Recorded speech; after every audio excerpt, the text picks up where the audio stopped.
Hello दोस्तों, राधे राधे।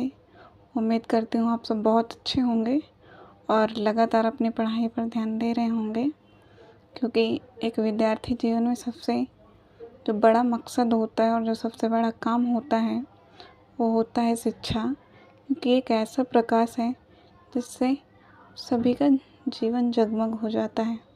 तो जैसा कि अपनी बात को आगे बढ़ाते हुए हम बात करते हैं, तो जो क्लास हमने अपलोड की थी वो हमारी पहली सीरीज़ थी और हम उसमें जान रहे थे कि इंग्लिश ग्रामर यानी कि अंग्रेजी व्याकरण होती क्या है, हम कौन कौन से टॉपिक को डिस्कस करेंगे। कल की क्लास में हमने जाना था, पहला था ग्रामर, दूसरा था लैंग्वेज, लेटर, और लेटर के कितने भाग होते हैं वो हमने जाना था कि 2 होते हैं, वोवेल एंड कॉन्सोनेंट्स। उसके बाद इन सभी को मिलाकर जो हम कोई चीज़ बनाते हैं तो उसे वर्ड कहते हैं। और अगला टॉपिक हमने पढ़ा था सेंटेंस। तो जैसा मैंने कहा था कि इतने सारे टॉपिक जानने के बाद हम पहले इन सभी को पढ़ेंगे और उसके बाद फिर आगे बढ़ेंगे। तो सबसे बड़ी चीज़ क्या है कि ये कौन सा ये पार्ट 2 है। तो आज आपको पार्ट 2 में सबसे पहले मैं अब बताऊंगी, जैसा कि पहला टॉपिक हमने क्या पढ़ा था कि ग्रामर।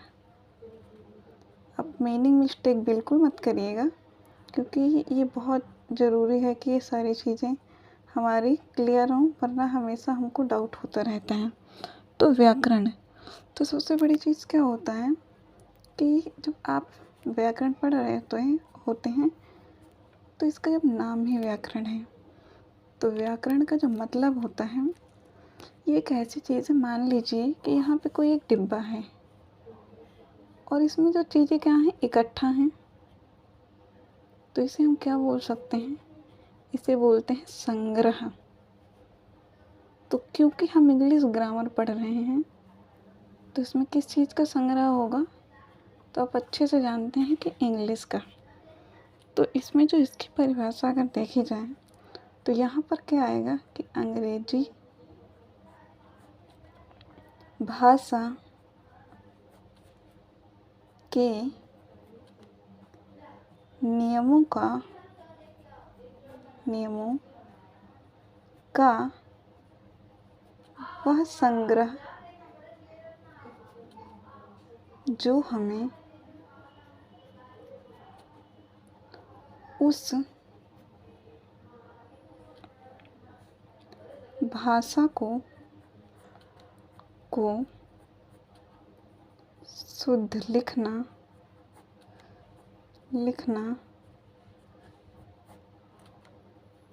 शुद्ध पढ़ना तथा शुद्ध बोलना सिखाता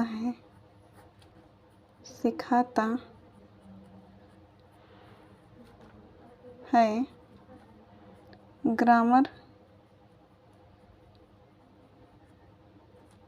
व्याकरण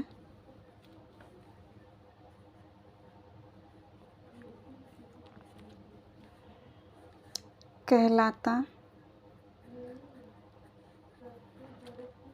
है।